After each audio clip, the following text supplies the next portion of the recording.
어딜 감히 더러운 손을 대! 가난한 년이 재수 없게! 짝!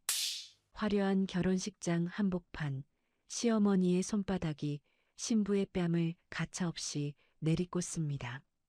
단지 가난하다는 이유로 하객들 보는 앞에서 며느리를 짓밟은 시어머니. 하지만 그녀는 꿈에도 몰랐을 겁니다. 낡은 한복을 입고 구석에서 조용히 밥을 먹던 사돈이 사실은 시댁의 목숨줄을 쥐고 흔들 대한민국 최고의 큰손이었다는 사실을요. 사냥 시작해. 뼈 한 조각도 남기지 말고. 잠자던 맹수의 코털을 건드린 대가, 과연 그들은 감당할 수 있을까요? 시작하기 전에 무료로 눌러주시는 구독과 좋아요, 알림 설정은 똑순이 사랑방에 큰 힘이 됩니다. 지금 어디서 듣고 계신지 댓글 달아주세요. 그럼 지금부터 이야기를 시작하겠습니다. 여기는 서울 강남의 스카이라인이 한눈에 내려다 보이는 최고급 호텔, 그 중에서도 가장 비싸기로 소문난 다이아몬드 홀입니다.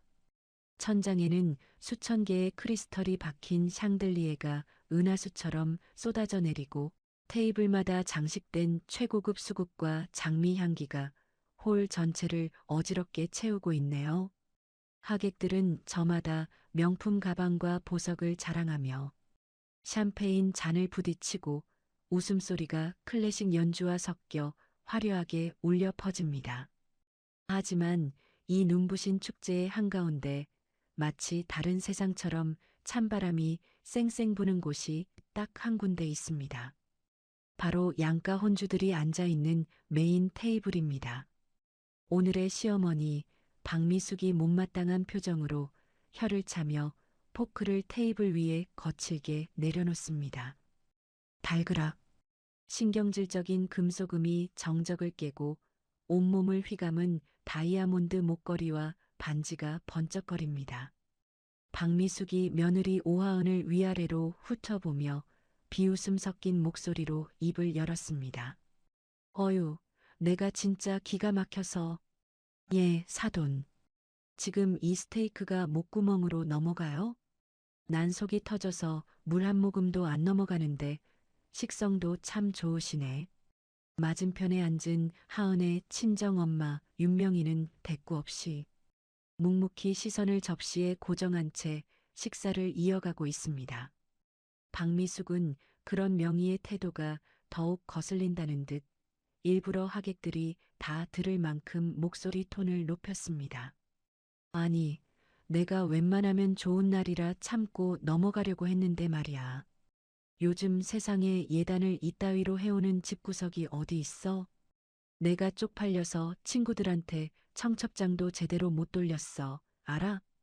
강남 바닥에서 우리 집안이랑 사돈 맺는다고 소문 다 났는데 이게 뭐니 이게? 기본도 안 된 것들이 감히 우리 아들을 채가? 그녀의 독설은 멈출 줄 모르고 이어집니다. 신부 오하은은 죄인처럼 고개를 푹 숙인 채 무릎 위에 놓인 손을 꽉 쥐고 있습니다. 하얗게 질린 손가락 끝이 파르르 떨리고 있네요. 그녀의 옆에 앉은 신랑 최태성은 지금 뭘 하고 있을까요? 최태성이 턱시도를 입은 채 다리를 꼬고 앉아 스마트폰 주식 차트에서 눈을 떼지 않으며 귀찮다는 듯 하은의 어깨를 툭 쳤습니다. 아, 하은아. 너 표정이 그게 뭐야? 엄마가 틀린 말했어? 네가 좀 싹싹하게 잘해서 엄마 기분 좀 맞춰드려야지. 지금 너 때문에 분위기 다 망치고 있잖아. 웃어, 좀. 저기 김 전무님 보고 계시잖아. 인생에서 가장 행복해야 할 결혼식 날 남편이라는 작자가 아내의 눈물을 닦아주기는커녕 면박을 주고 있습니다. 그때 시아버지 최동훈이 거드름을 피우며 지나가던 지배인을 손가락으로 까딱까딱 불렀습니다. 최동훈이 냅킨을 바닥에 집어던지며 쩌렁쩌렁한 목소리로 호통을 쳤습니다. 아, 여기 지배인 오라 그래. 음식이 왜 이 모양이야? 고기가 질겨서 씹히지가 않잖아. 내가 VIP 손님들 모신다고 최고급으로 준비하라고 했어. 안 했어? 사돈댁 형편 맞춰준다고 제일 싼 코스로 했더니 아주 개밥을 내놨구먼 그래. 그는 일부러 명희를 쳐다보며 비릿한 웃음을 흘렸습니다. 명희는 색이 바랜 낡은 옥색 한복을 입고 화려한 시댁 식구들 사이에서 마치 투명 인간처럼 앉아 있었습니다. 주변 테이블에 앉은 시댁 친지들이 그런 명희를 보며 자기들끼리 킥킥대며 귓속말을 주고받는 모습이 적나라하게 보입니다. 저 여자가 그 사돈이야? 꼴 좀 봐. 남편 없이 시장통에서 생선 판다더니 옷에서 비린내 나는 것 같지 않아? 쉬 들려. 근데 진짜 급이 안 맞긴 하다. 우리 태성이가 뭐가 아쉬워서 저런 집이랑 결혼을 했을까? 며느리가 임신해서 발목 잡은 거 아니야? 온갖 모욕과 수군거림이 화살처럼 날아와 꽂히는 가운데 하은은 더 이상 견딜 수가 없었는지 휘청거리며 자리에서 일어났습니다. 떨리는 손으로 시어머니의 빈 물잔을 채워드리려던 참이었죠. 하은이 뷔페 코너에서 물과 음식을 담아 조심스럽게 돌아오던 그때였습니다. 식장을 뛰어다니며 장난치던 어린아이 하나가 하은의 풍성한 드레스 자락을 밟으며 다리에 쿵 하고 부딪혔습니다. 아! 하은의 중심이 무너지면서 손에 들고 있던 접시가 기울어졌습니다. 찰랑거리던 갈비탕 국물이 공중으로 솟구쳐 올랐다가 거짓말처럼 박미숙의 무릎 위로 쏟아졌습니다. 아주 작은 기껏해야 손톱만한 얼룩이 박미숙의 수천만 원짜리 수입 드레스 자락 끝에 튀었습니다. 하지만 박미숙에게는 그게 아니었나 봅니다. 박미숙이 감전된 사람처럼 자리에서 벌떡 일어나며 찢어질 듯한 비명을 질렀습니다. 아, 이거 뭐야? 내 옷, 이게 얼마짜린 줄 알아? 식장 안의 모든 시선이 순식간에 혼주석으로 쏠렸습니다. 클래식 연주도 멈추고 하객들의 웃음소리도 뚝 끊겼습니다. 하은은 사색이 되어 허둥지둥 냅킨을 꺼내 시어머니의 옷을 닦으려 바닥에 무릎을 꿇었습니다. 하은이 울먹이며 덜덜 떨리는 손을 뻗었습니다. 어머니 죄송해요. 제가 닦아드릴게요. 아이가 갑자기 튀어나와서 정말 고의가 아니었어요. 박미숙이 하은의 손을 거칠게 뿌리치며 눈을 부라렸습니다. 손대지 마. 더러운 손으로 어딜 만져. 하여간 근본 없는 것들은 꼭 티를 내요. 재수 없게. 너 지금 내 기분 잡치려고 일부러 그랬지? 그리고 그 순간이었습니다. 짝! 날카로운 마찰음이 넓은 호텔홀의 정적을 단칼에 베어버렸습니다. 박미숙의 손바닥이 하은의 하얀 뺨을 풀스윙으로 내리친 겁니다. 하은은 중심을 잃고 그대로 차가운 대리석 바닥으로 나뒹굴었습니다. 하객들이 입을 틀어막으며 웅성거리기 시작했습니다. 어머 세상에, 방금 봤어? 시어머니가 며느리 뺨을 때린 거야? 미쳤나 봐, 진짜. 아무리 화가 나도 그렇지 결혼식장에서 손찌검을 해? 하은은 얼얼한 뺨을 감싸쥐고 고개조차 들지 못합니다. 바닥에 주저앉은 그녀의 눈에서 기어이 참았던 눈물이 툭 하고 떨어져 대리석 바닥을 적십니다. 이 기막힌 상황에서 남편 최태성은 어떻게 했을까요? 최태성이 넘어진 아내를 일으켜 세우기는커녕 인상을 잔뜩 찌푸리며 박미숙에게 짜증을 냈습니다. 아, 엄마. 사람들 다 보는데 쪽팔리게 진짜 왜 그래? 좀 참지. 하은이 너는 왜 조심성이 없어서 엄마 화를 돋어? 빨리 일어나. 창피해 죽겠네 진짜. 아내의 아픔보다 자신의 체면이 구겨진 게 더 화가 난 모양입니다. 여기저기서 하객들이 스마트폰을 꺼내 이 충격적인 상황을 촬영하기 시작했습니다. 셔터 소리가 찰칵찰칵 터지자 시아버지 최동훈이 늑대처럼 눈빛을 번뜩이며 어딘가로 신호를 보냈습니다. 최동훈이 굵은 손가락으로 하객들을 가리키며 핏대선 목소리로 고함을 쳤습니다. 아, 뭐들 해. 저거 다 못 찍게 막아. 어디서 감히 카메라를 들이대. 내 허락 없이 찍는 놈들은 다 고소해버려. 그 말이 떨어지기가 무섭게 식장 외곽에 대기하고 있던 건장한 경호원들이 우르르 몰려들었습니다. 검은 양복을 입은 경호원들이 하객들에게 위압적으로 다가가 스마트폰을 낚아채듯 내리게 합니다. 촬영하지 마십시오.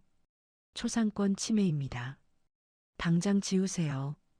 협조 안 하시면 강제로 퇴장 조치하겠습니다. 결혼식장은 순식간에 공포 분위기로 변해버렸습니다. 겁에 질린 하객들은 숨을 죽였고 힘없는 하은만 바닥에 쓰러진 채 누구의 도움도 받지 못하고 흐느끼고 있습니다. 바로 그때였습니다. 구석에서 유령처럼 앉아 마치 아무런 감정도 없는 사람처럼 보였던 명희가 천천히 자리에서 일어났습니다. 그녀가 의자를 뒤로 미는 소리가 유난히 크게 들렸습니다. 명희는 소란스러운 경호원들 사이를 뚫고 뚜벅뚜벅 단상 위로 걸어 올라왔습니다. 낡은 고무신을 신은 발걸음이었지만 이상하게도 그 발걸음 소리가 사람들의 심장을 쿵쿵 울리게 하네요. 명희는 바닥에 주저앉은 딸 하은 앞에 멈춰 섰습니다. 그녀는 아무 말 없이 허리를 굽혀 벌겋게 부어오른 딸의 뺨을 거칠지만 따뜻한 손으로 조심스럽게 감싸쥐었습니다. 하은이 떨리는 눈으로 엄마를 올려다보며 울음을 터뜨렸습니다. 엄마 미안해. 내가 못나서 엄마 창피하게. 명희는 대답 대신 소매 끝으로 딸의 눈물을 닦아주었습니다. 그리고 천천히 고개를 돌려 박미숙과 최태성 그리고 최동훈을 차례로 응시했습니다. 순간 박미숙은 흠칫 놀라 뒷걸음질을 쳤습니다. 방금 전까지 기가 죽어 밥만 먹던 촌스러운 노인의 눈빛이 아니었거든요. 그것은 마치 깊은 숲속에서 숨통을 끊어놓을 먹잇감을 발견한 굶주린 맹수의 눈빛이었습니다. 서늘하다 못해 뼈까지 시리게 만드는 살기가 명희의 눈동자에서 번뜩였습니다. 명희가 하은의 손목을 단단히 쥐며 낮게, 아주 낮게 속삭였습니다. 일어나라. 이런 쓰레기장에는 1초도 있을 필요 없다. 내 딸 눈에 눈물 나게 한 대가 피눈물로 갚게 해줄 테니. 명희는 하은을 일으켜 세운 뒤 멍하니 서 있는 사돈 식구들을 투명 인간 취급하며 식장 출구로 향했습니다. 최동훈이 뒤늦게 정신을 차리고 얼굴이 불그락푸르락해져서 소리쳤습니다. 이봐, 사돈, 지금 뭐 하는 짓이야? 결혼식을 망쳐도 유분수지. 당장 안 멈춰? 거기 안 서. 하지만 명희는 뒤도 돌아보지 않았습니다. 마치 그들의 목소리는 들을 가치도 없다는 듯 단호한 발걸음으로 호텔 로비를 빠져나왔습니다. 두 사람은 대기하고 있던 검은색 모범 택시에 올라탔습니다. 택시가 출발하고 창밖으로 멀어지는 화려한 호텔을 보며 하은은 여전히 공포와 서러움에 질려 어깨를 떨고 있었습니다. 명희는 그런 딸을 품에 안고 등을 가만히 토닥였습니다. 그리고 품 안에서 낡은 구형 폴더폰을 꺼내 어딘가로 전화를 걸었습니다. 뚜루루, 뚜루루. 신호음이 딱 한 번 울리고 상대방이 전화를 받자마자 명희가 입을 열었습니다. 그녀의 목소리는 더 이상 딸을 달래던 따뜻한 엄마의 목소리가 아니었습니다. 지옥 밑바닥에서 기어 올라온 복수의 화신처럼 낮고 으르렁거리는 목소리가 택시 안의 공기를 차갑게 얼어붙게 만들었습니다. 명희가 차가운 눈으로 창밖을 노려보며 지시했습니다. 김 실장, 준비해 둔 거 풀어. 사냥 시작해. 잠시 숨을 고른 명희가 덧붙인 마지막 말은 옆에 있던 하은조차 소름 끼치게 만들었습니다. 뼈 한 조각도 남기지 말고 아주 잘근잘근 씹어 먹어버려. 숨통이 끊어질 때까지. 이제 진짜 사냥이 시작되었습니다. 다음 날 아침 9시. 어제 그 난리통을 겪고도 해는 무심하게 떠올라 강남의 고급 빌라촌을 비추고 있습니다. 최동훈의 집 거실에는 팽팽한 긴장감 대신 늦은 아침의 나른함과 짜증만이 감돌고 있네요. 박미숙은 어제 결혼식장에서 입었던 드레스가 구겨질까봐 벗어 던져놓은 채 화려한 잠옷 가운을 걸치고 소파에 누워 씩씩거리고 있습니다. 그녀가 식탁 위에 놓인 찬물을 벌컥벌컥 들이켜며 신경질을 부립니다. 박미숙이 빈 물컵을 탁자에 쾅 내려놓으며 소리쳤습니다. 아이고 머리야. 내가 진짜 그년 때문에 혈압이 올라서 못 살겠네. 여보, 당신은 잠이 와요? 어제 그 망신을 당하고도 코가 골아져요? 안방 문이 열리고 부시시한 얼굴에 최동훈이 하품을 하며 걸어 나옵니다. 그 역시 어제의 분노가 가라앉지 않았는지 미간에 깊은 주름이 패여 있습니다. 최동훈이 뒷목을 잡고 인상을 쓰며 대꾸했습니다. 아, 아침부터 왜 소리는 지르고 그래. 나도 열받아서 술 마시고 겨우 잤구만. 그나저나 태성이 이 자식은 아직도 자? 그때 현관 인터폰이 요란하게 울려 퍼졌습니다. 딩동 딩동 딩동. 누군가 작정하고 누르는 듯 벨소리가 끊이지 않고 이어집니다. 박미숙이 짜증스러운 얼굴로 인터폰 화면을 확인하러 갑니다. 화면 속에는 낯선 양복쟁이 남자와 어제 봤던 그 촌스러운 사돈 여자가 서 있습니다. 박미숙이 콧방귀를 뀌며 현관문을 벌컥 열었습니다. 아니, 새벽부터 남의 집에 와서 무슨 행패. 박미숙의 말이 채 끝나기도 전에 윤명희가 그녀를 밀치듯 안으로 들어섰습니다. 그 뒤로 말끔한 슈트를 입은 변호사 강도진이 서류 가방을 들고 따라 들어옵니다. 명희의 차림새는 어제와 사뭇 다릅니다. 늘 입던 낡은 개량 한복 대신 한눈에 봐도 고급스러운 검은색 정장을 입고 있습니다. 하지만 박미숙의 눈에는 여전히 그녀가 시장바닥 장사꾼으로만 보이는 모양입니다. 박미숙이 기가 막히다는 듯 팔짱을 끼며 소리쳤습니다. 허, 참나. 어제는 도망치더니 이제 와서 비니려고 왔나 보네. 어림없어요. 내 아들 인생 망친 거 손해배상 다 청구할 거니까 그렇게 알아요. 명희는 대꾸할 가치도 없다는 듯 거실 한가운데 있는 대리석 테이블로 성큼성큼 걸어갔습니다. 그리고 도진에게 눈짓을 보냈습니다. 도진이 가방에서 두툼한 서류 봉투를 꺼내 테이블 위에 소리나게 던졌습니다. 탁! 서류 봉투가 미끄러지며 최동훈의 발치에 멈췄습니다. 최동훈이 바닥에 떨어진 서류를 주워들며 눈을 부라렸습니다. 이게 뭐야? 아침부터 재수없게. 도진이 안경을 고쳤으며 차갑고 건조한 사무적인 말투로 입을 열었습니다. 이혼 소송장, 위자료 청구서, 그리고 귀하의 재산에 대한 가압류 신청서입니다. 순간 거실에 정적이 흘렀습니다. 박미숙이 눈을 동그랗게 뜨고 서류를 낚아채듯 빼앗아 읽어 내려갑니다. 종이를 넘기는 그녀의 손이 부들부들 떨리기 시작합니다. 박미숙이 서류를 명희의 얼굴을 향해 집어 던지며 악을 썼습니다. 뭐, 이혼? 위자료? 아, 이게 미쳤나? 누가 누구한테 위자료를 달래? 내 딸년이 내 귀한 드레스 망치고 결혼식 파토 낸 거 기억 안 나? 소란스러운 소리에 방문이 열리고 최태성이 눈을 비비며 나왔습니다. 그는 아직도 상황 파악이 안 되는지 멍청한 표정으로 주위를 두리번거립니다. 최태성이 하품을 늘어지게 하며 물었습니다.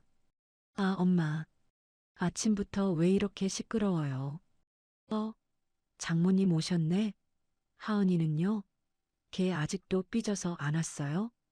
최태성은 명희에게 다가와 뻔뻔하게 말을 이었습니다. 장모님, 하은이 보고 들어오라고 하세요. 남자가 사회생활 하다 보면 아내 좀 못 챙길 수도 있지.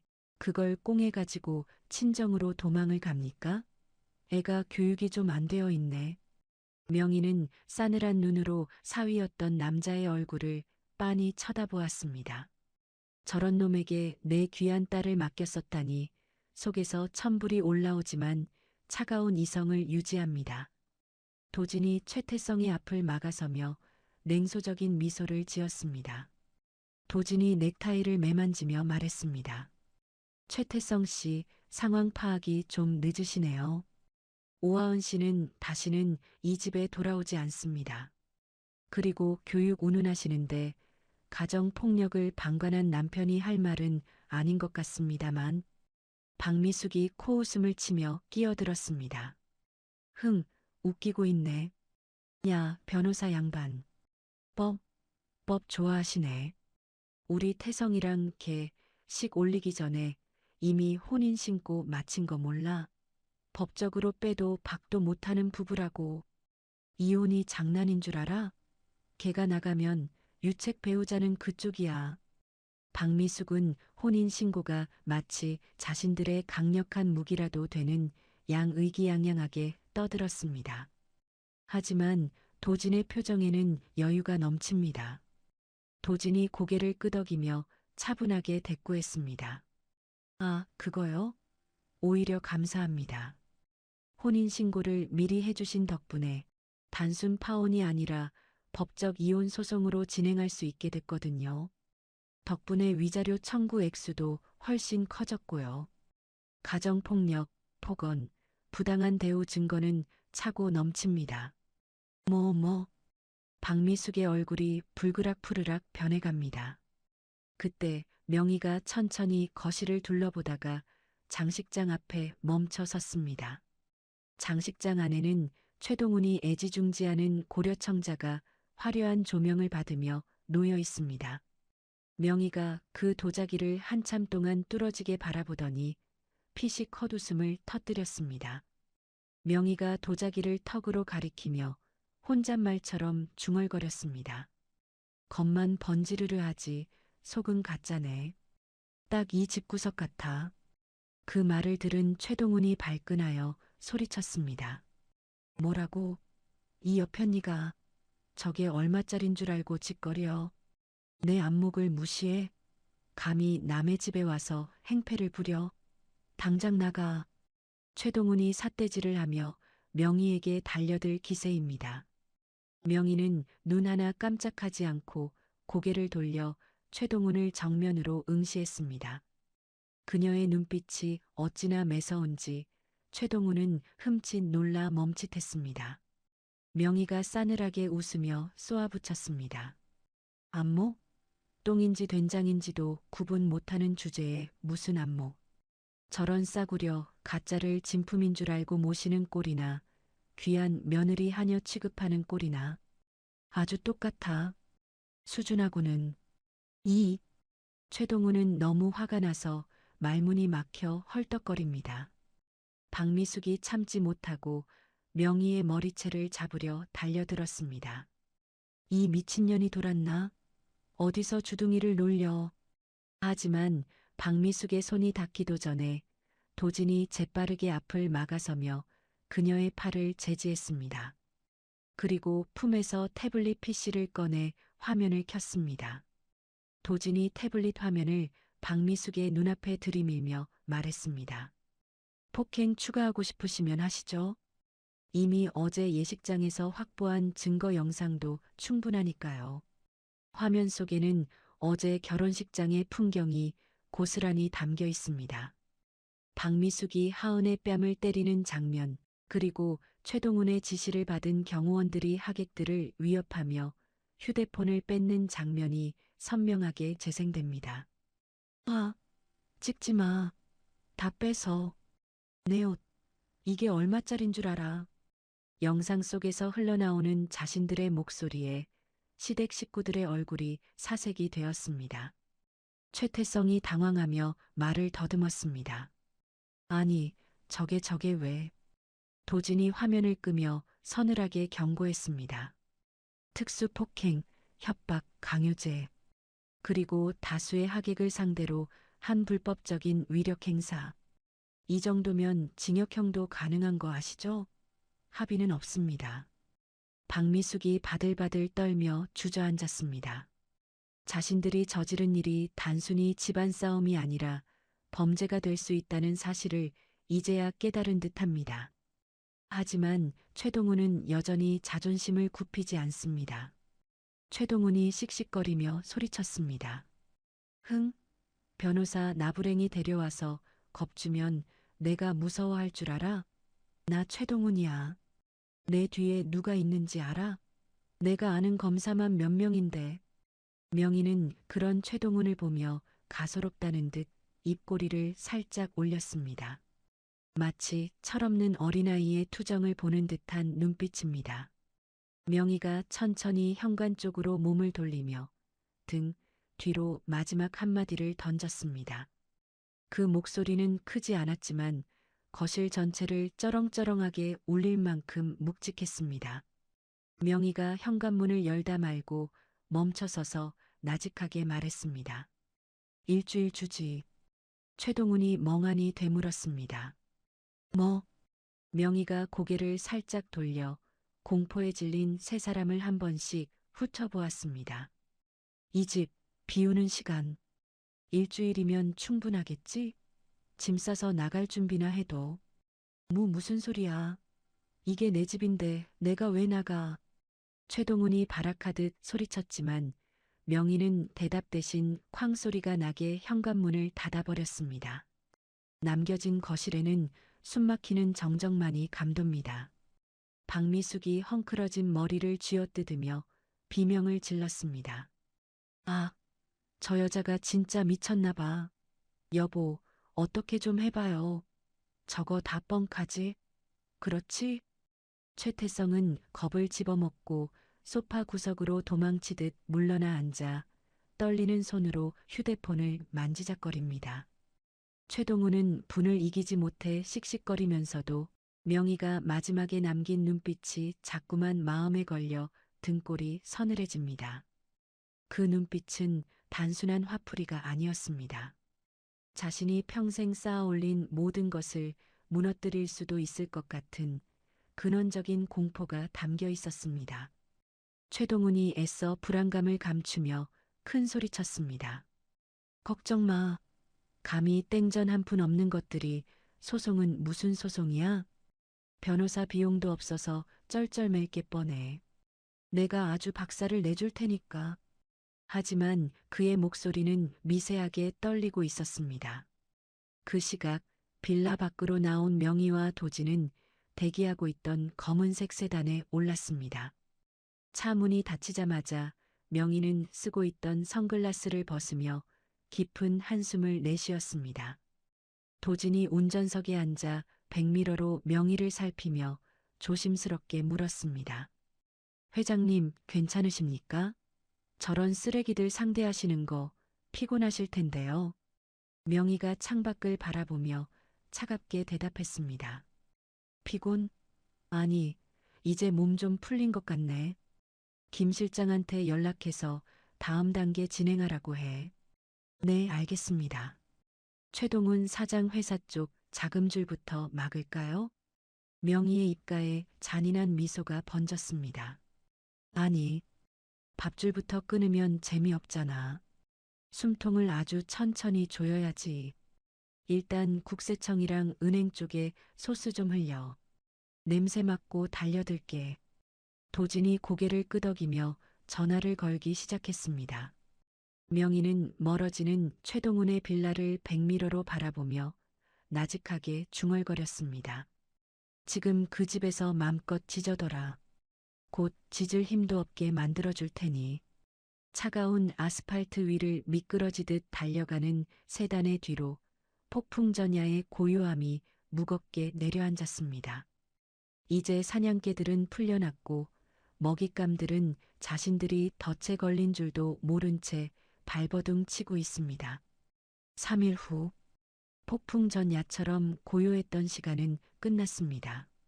최동훈이 운영하는 중소기업 대성정밀의 사장실.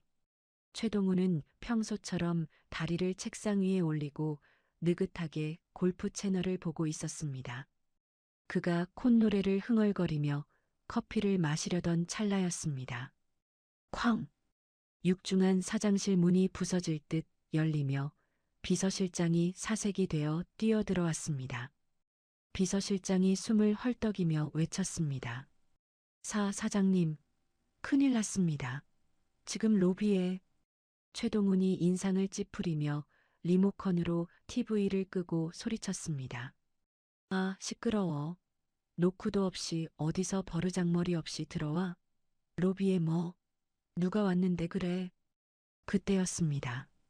비서실장의 어깨 너머로 파란색 조끼를 입은 건장한 남자들이 우르르 밀고 들어왔습니다. 그들의 손에는 압수수색이라고 적힌 파란 플라스틱 상자들이 들려 있습니다. 최동우는 눈을 의심하며 자리에서 벌떡 일어났습니다. 이게 뭐야? 당신들 누구야? 가장 앞에 선 남자가 공무원증을 최동훈의 코앞에 들이밀며 무미건조하게 말했습니다. 국세청 조사 사국입니다. 대성 정밀의 탈세 및 비자금 조성 혐의에 대한 제보가 접수되어 압수수색 영장 집행합니다. 협조하시죠. 최동훈의 눈동자가 지진이라도 난 듯 흔들립니다. 조사 사국이라니 기업들의 저승사자라고 불리는 곳 아닙니까? 최동훈이 넥타이를 거칠게 풀어헤치며 고래고래 악을 썼습니다. 뭐, 탈세? 아, 내가 세금을 얼마나 꼬박꼬박 냈는데. 니들 이거 실수하는 거야. 내가 누군지 알아? 내 뒤에 누가 있는지 아냐고. 하지만 조사관들은 그의 고함 소리를 배경음악 취급하며 능숙하게 서류 뭉치와 컴퓨터 하드 디스크를 박스에 쓸어 담기 시작했습니다. 우당탕탕 책장이 엎어지고 서류들이 눈송이처럼 바닥에 흩날립니다. 사장실은 순식간에 난장판이 되어버렸습니다. 그때 책상 위에 전화기가 발작하듯 울리기 시작했습니다. 따르릉, 따르릉, 따르릉. 최동훈이 씩씩거리며 수화기를 낚아채듯 들었습니다. 여보세요. 누구야? 수화기 너머에서 주거래 은행 지점장의 다급하고 냉정한 목소리가 들려왔습니다. 아, 최 사장님. 저 김 지점장입니다. 안타까운 소식을 전해야겠네요. 본사 리스크 관리팀에서 대성 정밀에 대한 대출 전액 상환 명령이 떨어졌습니다. 최동훈은 귀를 의심했습니다. 뭐요? 상환? 아니, 김 지점장. 우리가 거래한 게 얼만데 갑자기 그게 무슨 소리야? 만기 연장해주기로 했잖아. 죄송합니다. 위에서 내려온 지시라 저도 어쩔 수가 없네요. 오늘 오후 4시까지 입금 안 되면 부도 처리 절차 밟습니다. 끊습니다. 뚜뚜뚜. 매정하게 끊긴 전화기에서 허무한 신호음만 흘러나옵니다. 최동훈이 수화기를 든 채 멍하니 서 있는데 이번에는 비서실장의 휴대폰이 울렸습니다. 전화를 받은 비서실장의 얼굴이 흑빛으로 변해갑니다. 비서실장이 떨리는 목소리로 최동훈을 불렀습니다. 사장님 큰일 났습니다. 제일물산 구매팀장님 전화인데요. 거긴 또 왜? 계약건 때문에 그래. 그게 이번 납품 계약 전면 취소하겠답니다. 위약금 물어줄 테니 거래 끊자고. 그리고 앞으로 업계에서 우리랑 거래하면 블랙리스트에 올리겠다고 공문이 내려왔답니다. 최동훈은 다리에 힘이 풀려 그 자리에 주저앉고 말았습니다. 국세청, 은행, 그리고 주요 거래처까지. 이건 단순한 우연이 아닙니다.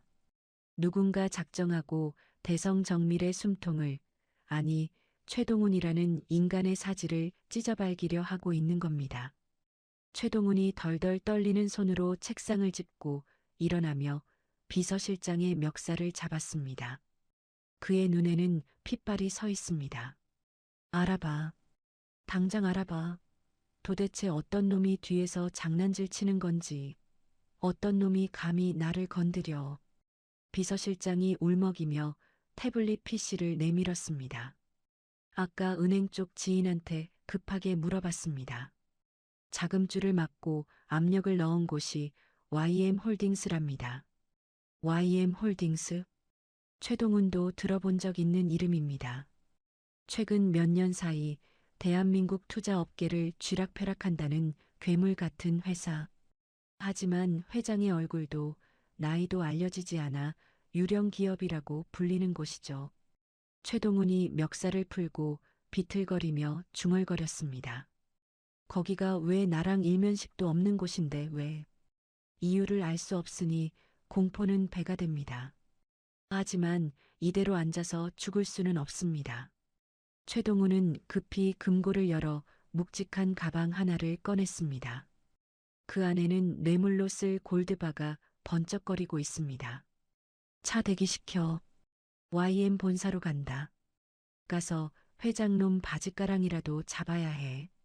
서울 도심 한복판, 하늘을 찌를 듯 솟아있는 YM 타워.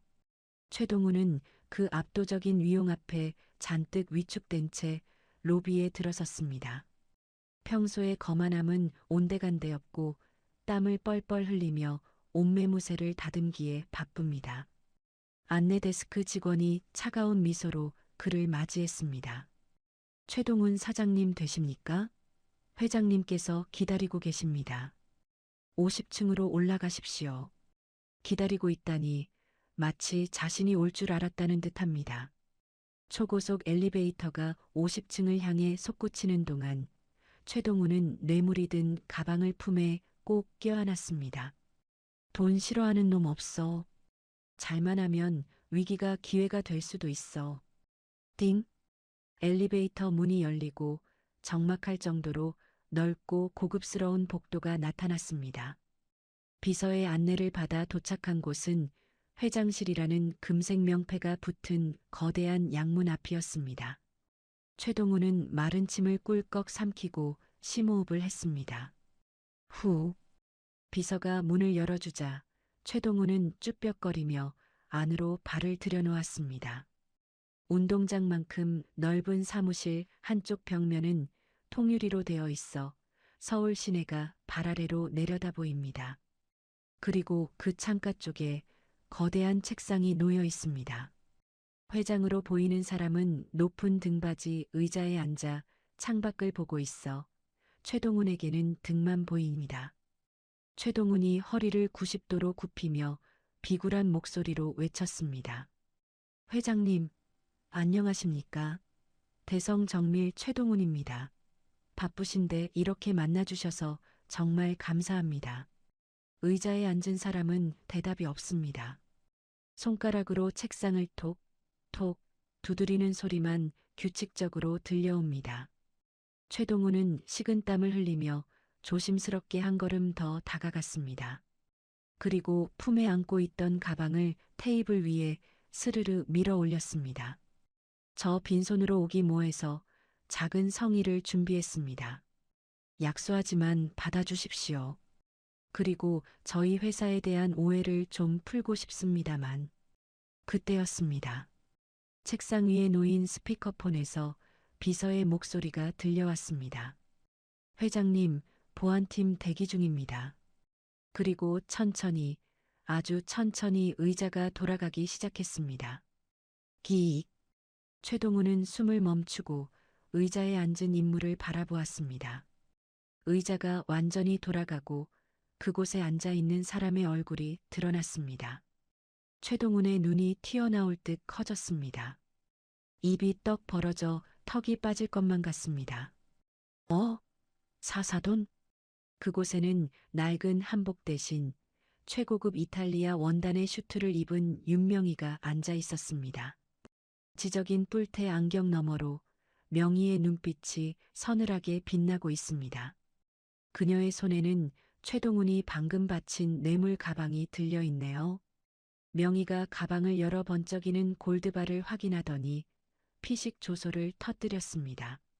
성에 뇌물이 아니고. 명희가 가방을 책상 바닥으로 툭 던져버렸습니다. 쿵. 무거운 금덩이들이 바닥에 처박히는 소리에 최동훈의 심장도 함께 떨어졌습니다. 최동훈이 뒷걸음질 치며 말을 더듬었습니다. 아니, 이게 사돈이 왜 여기 아니, 회장님 비서이십니까? 아직도 상황 파악이 안 되는 모양입니다. 명희가 안경을 벗어 책상 위에 올려놓으며 천천히 자리에서 일어났습니다. 그녀의 뒤로 서울 시내의 전경이 후광처럼 펼쳐지며 압도적인 분위기를 자아냅니다. 명희가 또각또각 소리를 내며 책상 앞으로 걸어 나와 최동훈의 코앞에 섰습니다. 명희가 팔짱을 끼고 고개를 기울이며 싸늘하게 물었습니다. 비서? 내 회사인데 내가 왜 비서를 해? 안목 없는 건 여전하네. 최 사장. 회사요? 그럼 YM홀딩스가 사돈 거? 최동훈은 다리에 힘이 풀려 그 자리에 털썩 주저앉고 말았습니다. 자신이 며느리 집안을 가난하다고 무시하고 사돈을 시장바닥 장사꾼 취급했던 기억들이 주마등처럼 스쳐 지나갑니다. 그리고 자신의 회사 자금줄을 쥐고 흔든 게 바로 눈앞에 이 여자라는 사실에 공포가 밀려옵니다. 최동훈이 바닥을 기어가 명희의 바짓단을 잡으려 했습니다. 사사부인, 아니 회장님, 제가 죽을 죄를 지었습니다. 몰라 뵀습니다. 한 번만 살려주십시오. 제발. 명희는 더러운 것이라도 닿은 듯 발을 뒤로 빼며 최동훈을 내려다보았습니다. 그녀의 눈에는 일말의 동정심도 없습니다. 명희가 낮고 차가운 목소리로 쐐기를 박았습니다. 사부인? 누가 당신 사부인이야? 당신은 이제 내 채무자일 뿐이야. 그것도 아주 악질 채무자. 명희가 책상 위에 있던 인터폰 버튼을 눌렀습니다. 보안팀 들어와. 곧바로 문이 열리고 검은 정장을 입은 보안 요원들이 들이닥쳤습니다. 명희가 바닥에 널브러진 최동훈을 턱으로 가리키며 지시했습니다. 이 사람 끌어내.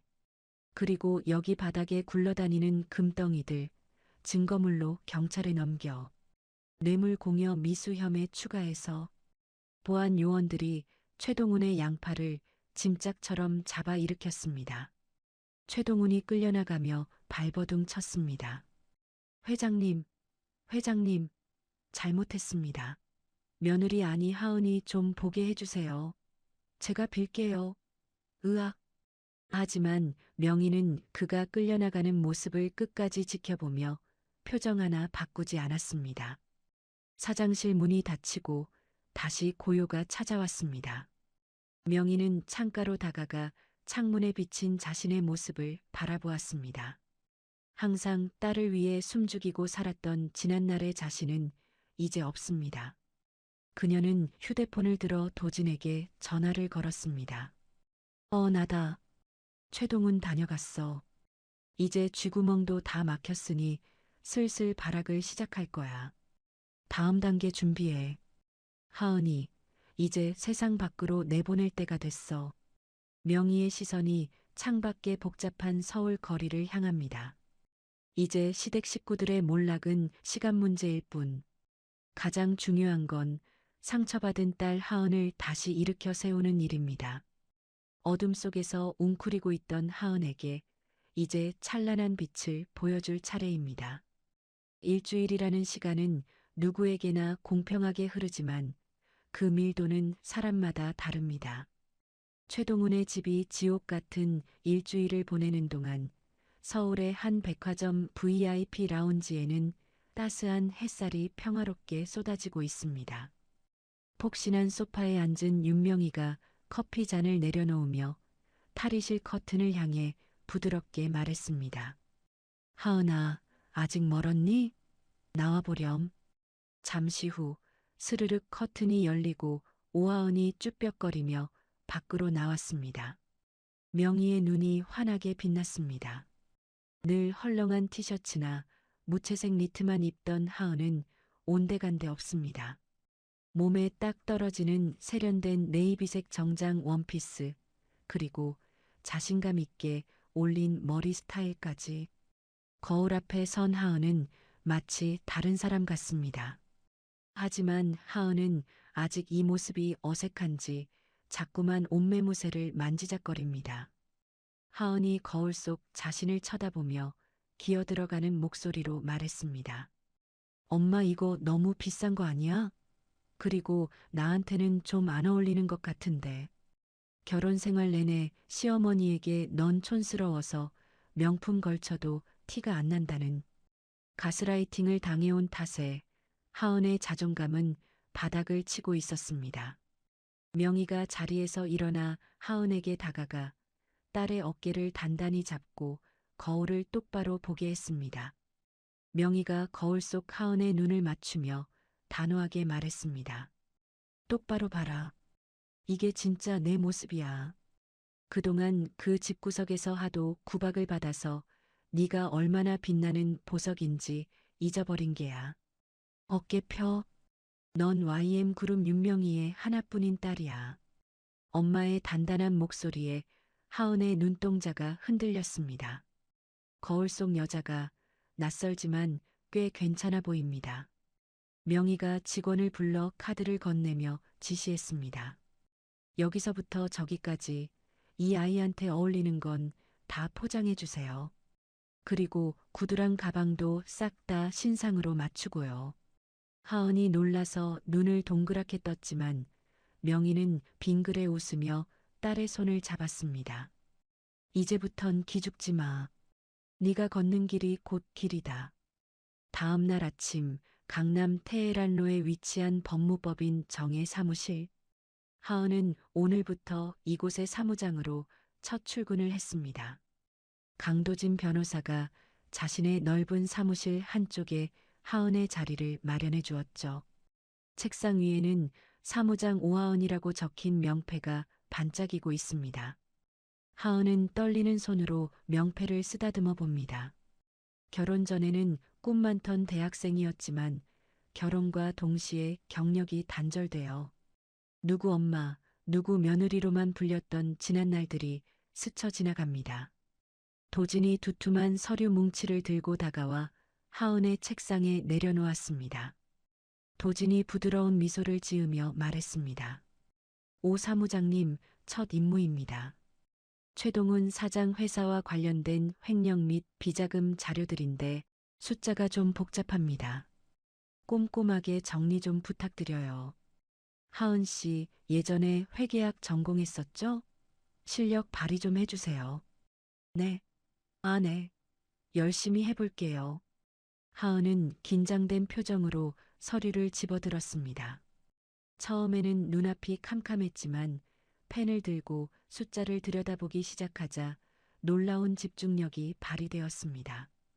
대학 시절 장학생이었던 그녀의 두뇌가 다시 깨어나기 시작한 겁니다. 점심시간도 잊은 채 몇 시간을 몰두한 끝에 하은은 완벽하게 정리된 엑셀 파일을 도진에게 내밀었습니다. 도진이 모니터를 확인하더니 감탄하며 박수를 쳤습니다. 와, 대단한데요? 우리 로펌 직원들보다 훨씬 낫습니다. 역시 회장님이 따님 자랑하실 만했네요. 이 정도면 최동훈 사장 꼼짝 못하겠는데요? 도진의 진심 어린 칭찬에 하은의 얼굴이 붉어졌습니다. 누군가에게 인정받는다는 느낌, 자신이 쓸모 있는 사람이라는 느낌. 그것은 명품 옷을 입었을 때보다 훨씬 더 큰 충만감을 주었습니다. 하은이 수줍게 웃으며 대답했습니다. 고마워요, 변호사님. 저 사실 걱정 많이 했거든요. 제가 잘할 수 있을지. 도진이 하은을 지그시 바라보며 말했습니다. 하은 씨는 충분히 능력 있는 사람입니다. 그동안 날개를 접고 있었을 뿐이죠. 이제 활짝 펴고 날아오르기만 하면 됩니다. 자, 오늘 첫 출근 기념으로 제가 근사한 곳에서 저녁 쏘겠습니다. 가시죠. 그날 저녁 청담동의 화려한 라운지 바바. 도진은 하은을 데리고 꽤나 시끄럽고 힙한 곳으로 들어왔습니다. 화려한 조명과 음악 소리, 그리고 세련된 옷차림의 사람들. 하은은 이런 곳이 처음이라 조금 위축되었지만 도진이 자연스럽게 에스코트해준 덕분에 창가 쪽 좋은 자리에 앉을 수 있었습니다. 도진이 칵테일 2잔을 주문하고 하은에게 물었습니다. 분위기 좀 낯설죠? 가끔은 이런 데서 스트레스 푸는 것도 필요해요. 그리고 사실 여기가 최태성 씨가 자주 출몰하는 구역이기도 하고요. 네, 태성 씨가요? 하은이 놀라서 묻는 순간 거짓말처럼 입구 쪽에서 시끄러운 소리가 들려왔습니다. 아, 내가 누군지 알아? 여기 매니저 나오라 그래. 술값이 이게 말이 돼? 익숙한 목소리, 익숙한 진상짓. 최태성이었습니다. 그는 이미 만취한 상태로 친구들과 어울려 웨이터에게 시비를 걸고 있었습니다. 집안이 풍비박산나고 아버지가 쓰러질 위기인데도 정신 못 차리고 술판을 벌이고 있는 꼴이라니. 하은은 그 모습을 보자 가슴이 철렁 내려앉기는커녕 싸늘하게 식어버리는 것을 느꼈습니다. 내가 저런 남자를 믿고 평생을 약속했었다니. 한심함을 넘어 혐오감이 밀려옵니다. 그때 비틀거리며 화장실 쪽으로 걸어오던 최태성이 창가에 앉은 하은을 발견했습니다. 최태성은 눈을 가늘게 뜨고 하은을 위아래로 훑어보았습니다. 세련된 정장에 화려한 메이크업, 그리고 옆에 앉은 잘생긴 남자까지 자신이 알던 촌스러운 아내의 모습이 아닙니다. 최태성이 비틀비틀 다가와 하은의 테이블을 손바닥으로 쾅 내리쳤습니다. 이게 누구야? 오하은 아니야? 야, 너 꼴이 이게 뭐냐? 집 나가더니 아주 살판났네. 옷은 또 어디서 훔쳐 입었어? 최태성의 입에서 역한 술 냄새가 확 풍겼습니다. 도진이 자리에서 일어나려 했지만 하은이 손을 들어 그를 제지했습니다. 그리고 천천히 고개를 들어 최태성을 똑바로 올려다보았습니다. 하은의 눈빛에는 더 이상 두려움이 없습니다. 하은이 차갑게 입을 열었습니다. 남의 테이블 와서 행패 부리지 말고 꺼져. 냄새나니까. 최태성은 예상치 못한 하은의 반응에 잠시 멍해졌습니다. 평소 같으면 미안해, 여보하며 쩔쩔맸을 여자가 눈을 똑바로 뜨고 꺼지라니요. 자존심이 상한 최태성이 얼굴을 붉히며 하은의 팔목을 거칠게 낚아챘습니다. 이게 진짜 돌았나? 남편을 보고 꺼져? 너 당장 집에 안 들어가? 어디서 외간 남자랑 히히덕거리고 있어. 그 순간 하은이 반대편 손으로 최태성의 손을 매섭게 뿌리쳤습니다.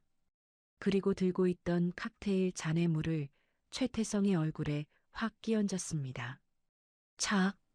얼음과 함께 붉은 액체가 최태성의 얼굴을 타고 흘러내립니다. 주변의 시선이 집중되고 음악 소리가 멈춘 듯 정적이 흘렀습니다. 최태성이 눈도 못 뜨고 어프어프하는 사이 하은이 또렷한 목소리로 일갈했습니다. 남편? 누가 내 남편이야? 우린 이미 끝났어. 그리고 당신 접근 금지 가처분 신청 못 받았어? 이거 명백한 위반이야. 경찰 부르기 전에 당장 내 눈앞에서 사라져. 하은의 카리스마에 눌려 최태성은 꼼짝도 못하고 입만 벙긋거립니다. 옆에 있던 도진이 나서서 최태성의 어깨를 밀치며 경고했습니다. 들으셨죠? 접근 금지 명령 위반으로 현행범 체포되고 싶지 않으면 지금 당장 나가시는 게 좋을 겁니다. CCTV 다 찍히고 있습니다. 최태성은 도진의 날카로운 눈빛과 주변 사람들의 수군거림을 견디지 못하고 씩씩거리며 뒷걸음질 쳤습니다. 두고 보자. 너 나중에 후회할 줄 알아. 최태성이 도망치듯 발을 빠져나가자 하은은 그제야 긴장이 풀린 듯 깊은 숨을 내쉬었습니다. 하지만 그녀의 표정은 어둡지 않았습니다. 오히려 난생 처음 느껴보는 묘한 해방감에 가슴이 벅차올랐습니다. 도진이 손수건을 건네며 부드럽게 물었습니다. 괜찮아요? 하은이 손수건을 받아들며 환하게 웃었습니다. 네. 아니요. 사실 엄청 떨렸어요. 근데 속이 너무 시원해요. 저 이제 진짜 예전의 오하은이 아닌 것 같아요. 도진도 마주보며 웃었습니다. 축하해요. 진짜 홀로서기에 성공하신 걸. 한편 그 시각 명희의 서재. 창밖으로 쏟아지는 달빛을 등지고 앉은 명희가 도진으로부터 보고 전화를 받고 있습니다. 휴대폰 너머로 들려오는 도진의 목소리는 밝았습니다. 회장님, 하은 씨가 아주 멋지게 해냈습니다. 최태성 그 친구 꼬리를 내리고 도망갔습니다. 명희의 입가에 옅은 미소가 번졌습니다. 그래, 내 딸답니다. 이제 하은이도 준비가 끝난 것 같군. 명희는 전화를 끊고 책상 위에 놓인 달력을 바라보았습니다. 붉은 동그라미가 쳐진 날짜가 내일로 다가와 있습니다. 그녀는 인터폰을 눌러 비서실장을 호출했습니다. 김 실장, 내일 아침 일찍 이사회 소집해. 안건은 대성 정밀 채권 회수 및 경영권 인수야. 비서실장의 놀란 목소리가 들려왔습니다. 회장님, 바로 인수로 가시겠습니까? 최동훈 사장이 가만히 있지 않을 텐데요. 명희가 찻잔을 천천히 돌리며 차갑게 대답했습니다. 가만히 안 있으면 어쩔 건데? 이미 그 회사 주식 담보로 잡힌 게 절반이 넘어. 내일부로 대성 정밀 주인은 바뀐다. 최동훈한테 전해. 내일 아침 내 사무실로 와서 도장 찍고 나가라고. 명희의 눈빛이 밤보다 더 어둡게 가라앉았습니다. 이제 그 집안 기둥 뿌리를 뽑을 시간이야. 하은의 각성과 명희의 결정타. 두 모녀의 합동작전이 이제 정점을 향해 치닫고 있습니다. 밤은 깊어가지만 다가올 내일은 최동훈 일가에게 가장 잔인한 아침이 될 것입니다. 그날 밤 최동훈의 집은 초상집보다 더한 침묵과 공포에 휩싸여 있습니다. 거실 소파에 널브러진 최동훈은 넥타이도 풀지 못한 채 넋이 나간 사람처럼 천장만 올려다보고 있네요. 그의 옆에는 빈 양주병이 굴러다니고 있습니다. 박미숙이 불안한 눈빛으로 손톱을 물어뜯으며 남편을 다그칩니다. 박미숙이 최동훈의 팔을 흔들며 소리쳤습니다. 여보, 말 좀 해봐요. YM 회장인지 뭔지 만나고 왔다면서요? 뭐래요? 우리 회사 돈줄 막은 거 풀어준대요. 최태성도 옆에서 거들며 징징거립니다. 아빠, 나 카드 정지됐더라. 친구들 앞에서 망신당해 죽는 줄 알았어. 빨리 해결 좀 해줘요.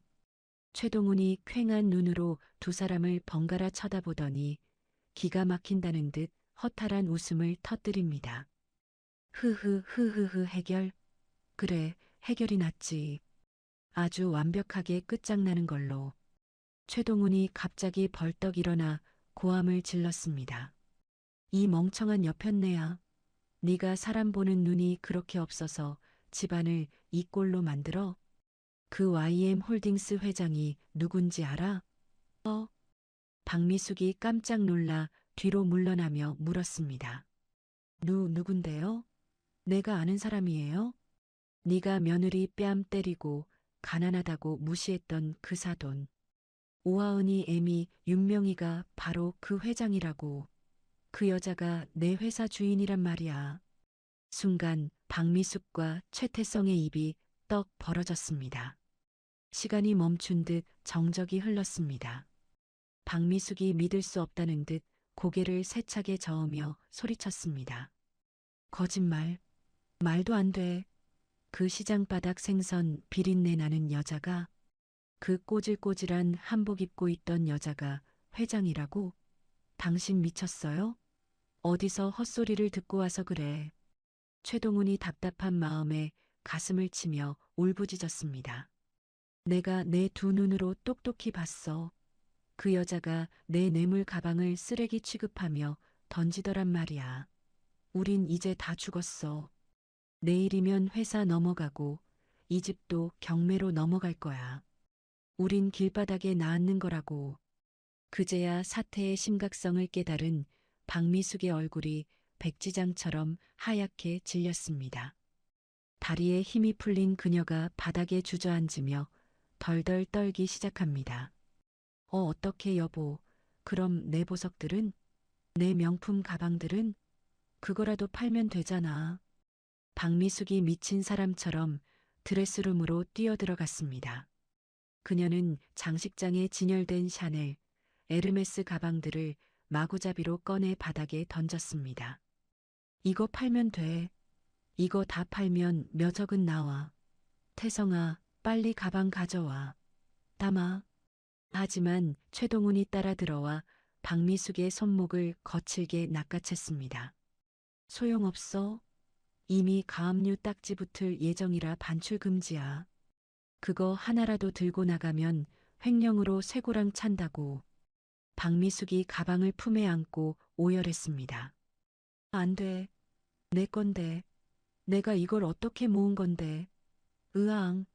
하은이 그년이 우리를 속였어. 꽃뱀 같은 년들이 작정을 하고 들어와서 뒤통수를 쳐? 내가 가만 안 둬. 최동훈이 박미숙의 뺨을 때릴 듯 손을 치켜들었다가 내리며 절규했습니다. 시끄러워. 네가 주둥이만 안 놀렸어도, 결혼식장에서 그 사단만 안 냈어도 이 지경까진 안 왔어. 당장 내일 아침에 가서 빌어. 무릎이 닳도록 빌라고. 다음 날 아침 윤명희의 붉은 벽돌집 앞. 평화로운 주택가에 어울리지 않는 기이한 풍경이 펼쳐졌습니다. 최동훈, 박미숙, 최태성 세 사람이 대문 앞에 나란히 무릎을 꿇고 앉아 있습니다. 지나가던 동네 주민들이 힐끔거리고 등교하던 학생들은 휴대폰을 꺼내 킥킥대며 사진을 찍습니다. 하지만 그들에게는 창피함을 느낄 여유조차 없습니다. 박미숙은 화장도 하지 않은 민낯에 헝클어진 머리를 하고 대문을 향해 닭똥 같은 눈물을 흘리며 곡을 합니다. 아이고 사부인, 제가 죽을 죄를 지었습니다. 한 번만 용서해 주세요. 제가 미쳤었나 봐요. 문 좀 열어주세요. 네. 최동훈도 대문에 머리를 박으며 애원합니다. 회장님, 제발 얼굴 한 번만 뵙게 해주십시오. 제가 시키는 대로 다 하겠습니다. 회사만은 제발 회사만은 살려주십시오. 최태성은 이 상황이 견디기 힘든 듯 고개를 푹 숙이고 있지만 아버지의 눈치 때문에 억지로 무릎을 꿇고 있습니다. 1시간, 2시간 시간이 흘러도 대문은 굳게 닫혀 열릴 줄을 모릅니다. 그때 대문 옆에 달린 인터폰 스피커에서 치직거리는 소리와 함께 명희의 목소리가 흘러나왔습니다. 누구세요? 아침부터 남의 집 앞에서 시끄럽게. 세 사람은 감전된 듯 인터폰 앞으로 기어갔습니다. 박미숙이 인터폰 카메라에 얼굴을 들이밀며 울부짖었습니다. 사부인, 저예요. 태성 엄마. 제가 잘못했어요. 어제는 제가 눈이 뒤집혀서 우리 하은이 내 딸처럼 생각하는 거 아시죠? 네. 명희의 차가운 웃음소리가 스피커를 타고 들려왔습니다. 딸처럼? 걔도 자기 새끼한테는 그렇게 안 해. 그리고 누가 당신 사부인이야? 우린 이미 남남인데. 최동훈이 다급하게 끼어들었습니다. 회장님, 제발 자비를 베풀어 주십시오. 우리 태성이랑 하은이 아직 젊지 않습니까? 다시 잘해볼 수 있습니다. 제가 태성이 놈 교육 다시 시키겠습니다. 자비, 글쎄, 내 딸 눈에서 피눈물 흘리게 해놓고 이제 와서 자비를 찾아? 꿈 깨세요. 당신들이 흘린 눈물, 아직 내 딸이 흘린 눈물의 반이 반도 안 되니까. 명희의 목소리는 서늘하다 못해 잔인하게 느껴집니다. 그리고 거기서 쉬하지 말고 꺼져요. 경찰 부르기 전에.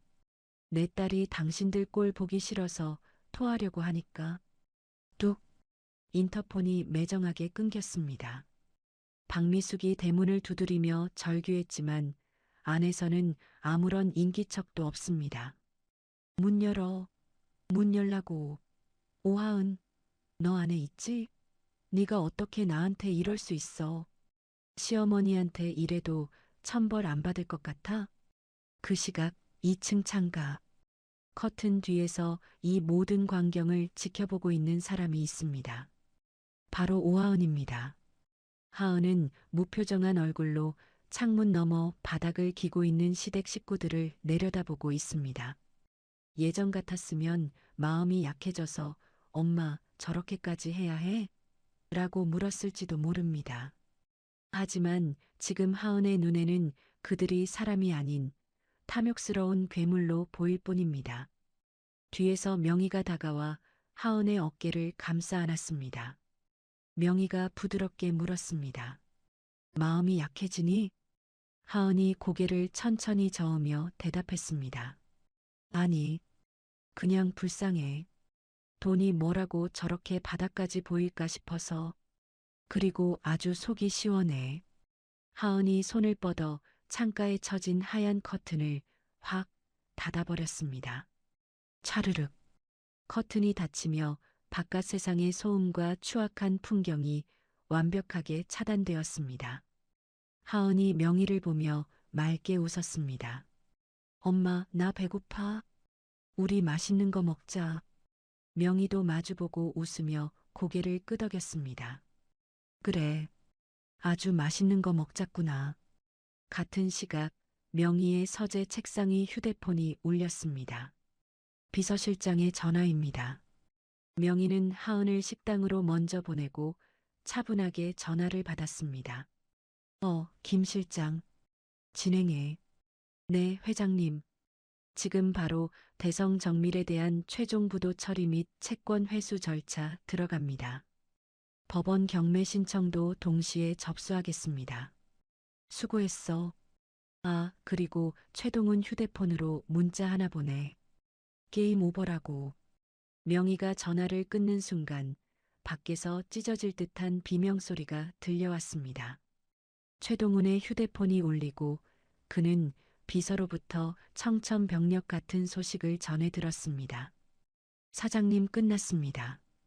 은행에서 최종 부도 처리 통보가 왔어요. 공장 가동 멈췄고 직원들도 다 도망갔습니다. 이제 다 끝났습니다. 최동훈은 휴대폰을 손에서 놓치고 가슴을 부여잡으며 숨을 헐떡였습니다. 내 회사 내 돈.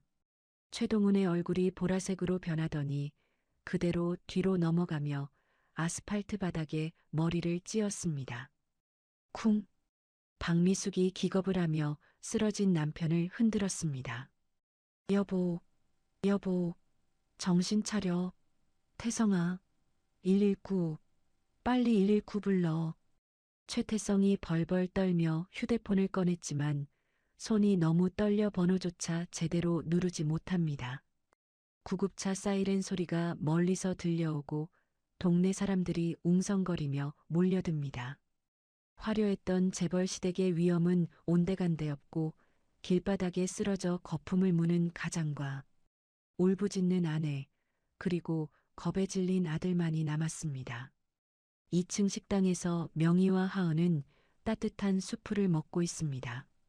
밖에서 요란한 사이렌 소리가 들려오지만 두 사람은 들리지 않는 척 평온하게 식사를 이어갑니다. 명희가 빵에 버터를 바르며 하은에게 말했습니다. 하은아, 이번 주말에 여행이나 갈까? 그동안 고생했는데 바람이나 쐬러 가자. 하은이 수프를 한 숟가락 뜨며 대답했습니다. 좋아. 바다 보고 싶어. 아주 파랗고 넓은 바다. 창밖에서는 악인들이 지옥으로 떨어지고 있지만 집안의 식탁에는 비로소 진정한 평화가 찾아왔습니다. 하지만 벼랑 끝에 몰린 쥐는 고양이를 무는 법. 쓰러진 최동훈을 대신해 독이 바짝 오른 박미숙의 눈빛이 심상치 않게 번들거립니다. 구급차에 실려가며 박미숙이 명희의 집을 향해 이를 갈며 중얼거렸습니다. 두고 봐, 내가 이대로는 안 죽어. 죽어도 너희들 물귀신에서 같이 죽을 거야. 내 아들 인생 망친 년들 가만 안 둬. 몰락의 끝에서 마지막 발악을 준비하는 악녀의 저주가 섬뜩하게 울려 퍼집니다. 알코올 냄새가 진동하는 VIP 병실. 최동훈이 링거줄을 주렁주렁 매단 채 침대에 누워 거친 숨을 몰아쉬고 있습니다. 회사는 부도가 났고 집은 압류 딱지가 붙었으며 평생 모은 재산은 공중분해되었습니다. 옆간이 침대에 앉은 박미숙은 퉁퉁 부은 눈으로 스마트폰을 검색하며 손톱을 물어뜯고 있네요. 그녀의 눈빛은 반성이 아닌 도끼와 살기로 번들거리고 있습니다.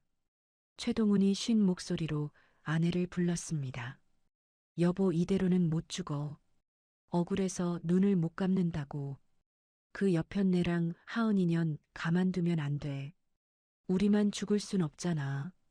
박미숙이 스마트폰을 탁 소리나게 덮으며 이를 갈았습니다. 누가 아니래요? 내가 지금 뭘 찾고 있는지 알아요? 사건 반장 알죠? 거기 제보하려고요. 그리고 내 동창 중에 인터넷 신문 기자 있잖아요. 김 기자. 걔한테 연락해놨어요. 기자? 기자는 불러서 뭐하게? 우리 망신만 더 당하려고? 박미숙이 회심의 미소를 지으며 품속에서 USB 하나를 꺼내 보였습니다. 망신은 우리가 아니라 걔니가 당해야죠. 이게 뭐게요? 결혼식장 CCTV 영상이에요. 최동훈이 깜짝 놀라 상반신을 일으켰습니다. 아니, 그건 우리가 뺨 때리는 거 찍힌 거잖아. 그걸 공개하면 우리가 죽는 거 아니야? 박미숙이 눈을 가늘게 뜨며 비릿하게 웃었습니다. 어머, 당신도 참. 요즘 기술이 얼마나 좋은데 원본을 그대로 써요? 앞뒤 다 자르고 교묘하게 편집하면 가해자가 피해자 되는 거 순식간이에요. 하은이 그년이 넘어질 때 팔 허우적거리는 거 기억나죠? 그걸 내가 맞는 것처럼 보이게 편집하면 된다고요. 잠시 후 병실 문이 열리고 뿔테 안경을 쓴 얍삽한 인상의 남자가 들어왔습니다.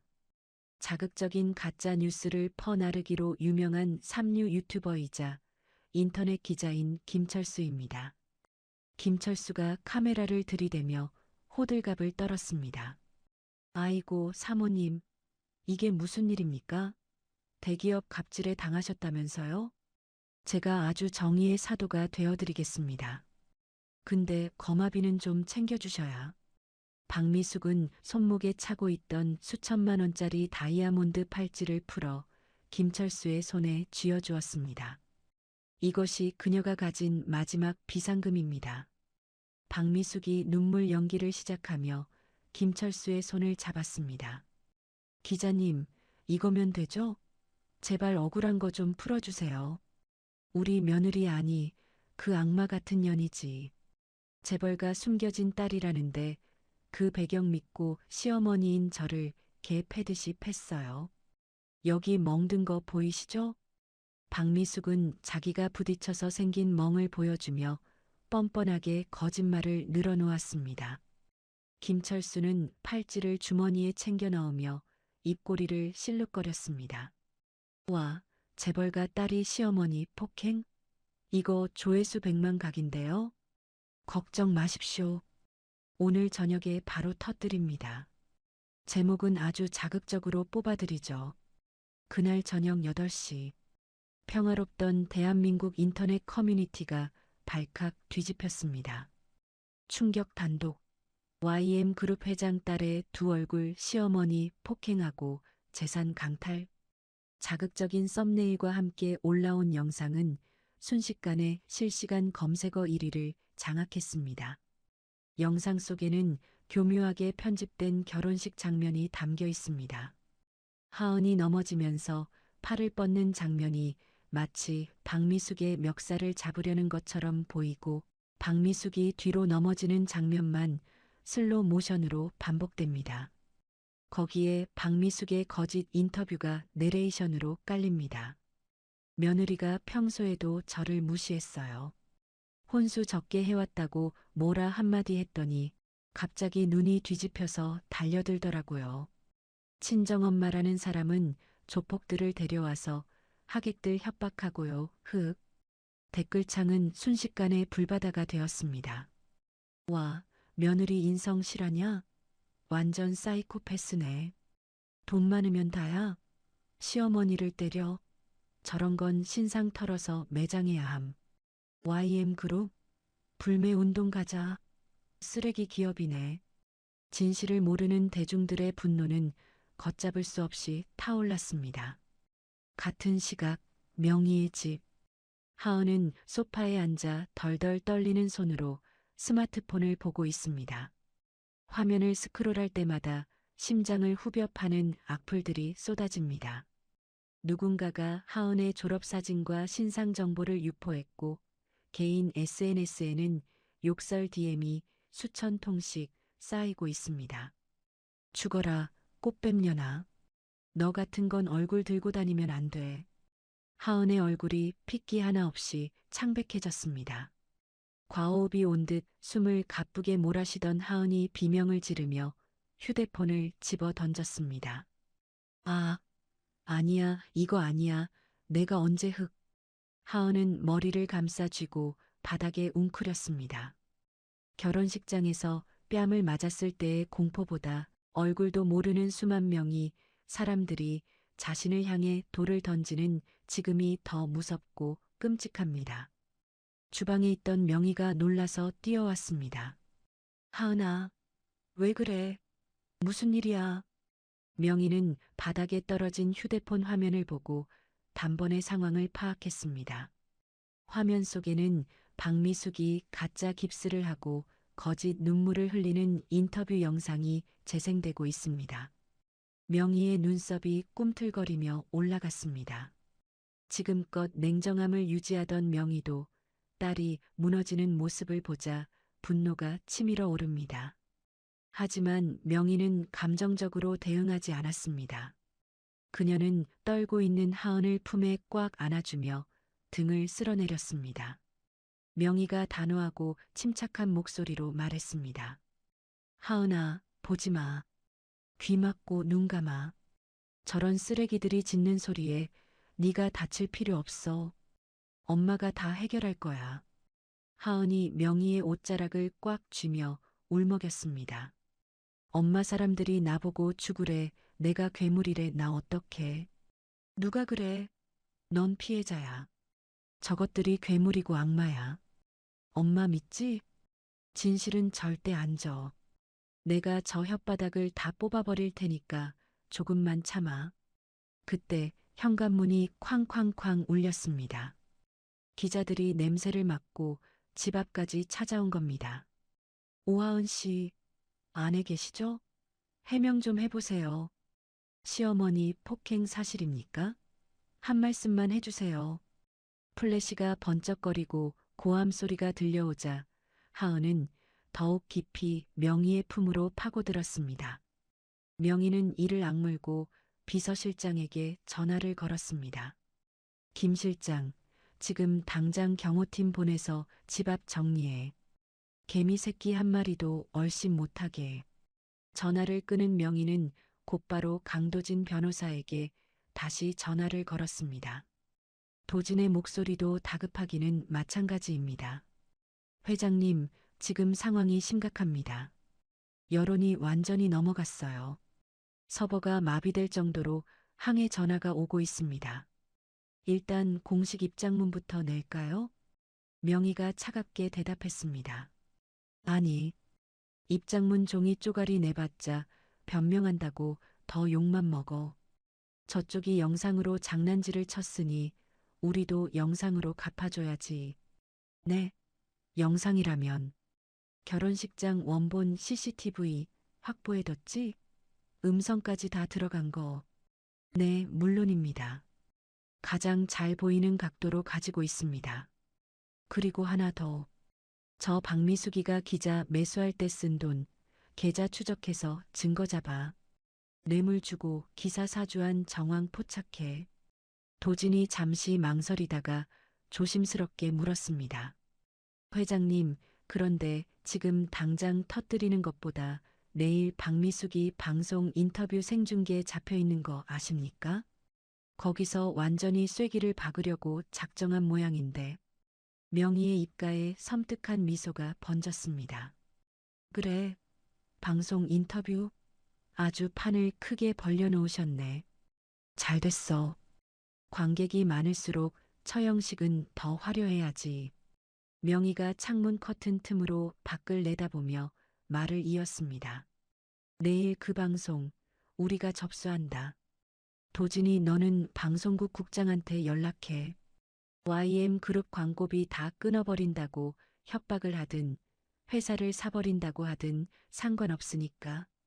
생방송 도중에 우리가 개입할 수 있게 판 깔아. 알겠습니다. 완벽하게 준비하겠습니다. 다음 날 아침 병원 휴게실. 박미숙과 최태성은 스마트폰으로 여론 반응을 살피며 낄낄거리고 있습니다. 박미숙이 댓글을 읽으며 신나서 어깨춤을 춥니다. 어머, 이것 봐. 시어머니가 보살이다. 며느리 얼굴만 봐도 표독스럽다. 난리가 났네. 태성아, 우리 이러다 국민 영웅 되는 거 아니니? 최태성도 덩달아 신이 났습니다. 그러게 엄마. 내 친구들도 전화와서 그동안 맘고생 심했겠다고 위로해 주더라. 이걸로 위자료는커녕 우리가 명예훼손으로 돈 뜯어낼 수 있겠는데? 두 모자는 자신들이 판 무덤인 줄도 모르고 잠시 찾아온 거짓된 승리에 취해 있습니다. 최동우는 병실 침대에 누워 TV를 켜며 흡족한 표정을 짓습니다. 그래, 여론이 밥 먹여주는 거야. 오늘 오후 2시 인터뷰, 거기서 눈물 좀 더 짜네. 아주 그 집안을 재기불능으로 만들어버리라고. 박미숙이 거울을 보며 화장을 고칩니다. 아니, 화장을 지우고 더 창백해 보이게 분장을 합니다. 걱정 마요, 여보. 내가 연기 하나는 기가 막히잖아. 오늘 대한민국 아줌마들 다 내 편으로 만들어버릴 테니까. 박미숙은 휠체어에 올라타며 비장한 표정으로 병실을 나섭니다. 그녀의 뒤로 수많은 카메라와 기자들이 따라붙습니다. 마치 개선장군이라도 된 듯 당당한 모습입니다. 하지만 그들은 꿈에도 모르고 있습니다. 지금 이 순간 강도진 변호사가 방송국 조정실에 들어와 메인 PD의 어깨를 두드리며 USB를 건네고 있다는 사실을. 그리고 명희의 집에서는 하은이 눈물을 닦고 명희와 함께 TV 앞에 앉아 이 모든 쇼를 지켜보고 있다는 것을. 명희가 하은의 손을 잡으며 나직하게 속삭였습니다. 잘 봐라. 거짓말쟁이의 최후가 얼마나 비참한지. TV 화면 속에서 박미숙의 생방송 인터뷰가 시작됩니다. 시청자 여러분, 안녕하십니까? 오늘 세간을 떠들썩하게 한 재벌가 며느리 폭행 사건의 피해자 박미숙 씨를 모셨습니다. 아나운서의 멘트와 함께 박미숙이 슬픈 표정으로 고개를 숙입니다. 그녀의 입이 열리고 또다시 역겨운 거짓말이 시작되려는 찰나. 방송국 모니터 화면이 지직거리며 화면 하단에 긴급 속보 자막이 뜨기 시작했습니다. 폭풍은 이미 시작되었습니다. 이제 진실의 쓰나미가 저 악인들을 덮칠 시간은 불과 몇 분 남지 않았습니다. 국민 여러분, 저는 정말 며느리를 친딸처럼 사랑했습니다. 흑흑. 생방송 카메라 앞에서 박미숙이 손수건으로 눈가를 찍어내며 가련한 연기를 펼치고 있습니다. 병원 로비에 마련된 임시 인터뷰장은 그녀의 거짓말을 취재하러 온 기자들과 구경꾼들로 발 디딜 틈이 없네요. 최태성은 휠체어를 탄 엄마 옆에 서서 세상에서 가장 효자라도 된 듯 침통한 표정을 짓고 있습니다. 박미숙이 코를 훌쩍이며 말을 이었습니다. 그런데 돈이 뭔지 사돈니가 재벌이라며 저희를 개미 밟듯 짓밟더라고요. 저 멍든 거 보이시죠? 며느리가 던진 리모컨에 맞은 겁니다. 제발 저 억울한 것 좀 풀어주세요.